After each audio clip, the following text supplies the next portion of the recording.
J'écris de tout, mais je ne sais pas où envoyer mes textes, et je n'ai pas vraiment envie d'écrire pour quelqu'un d'autre, je pense ne pas être le seul.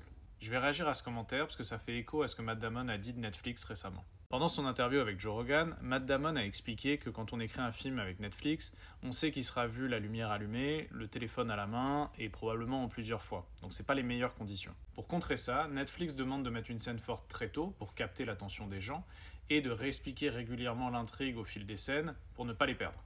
En toute transparence, il y a des requêtes similaires dans les chaînes de télé françaises.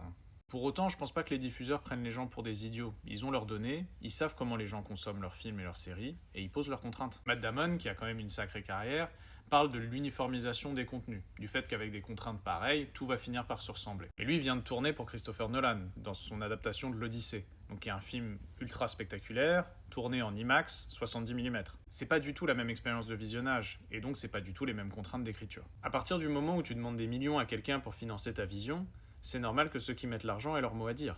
Et pareil pour ceux qui vont diffuser ton projet.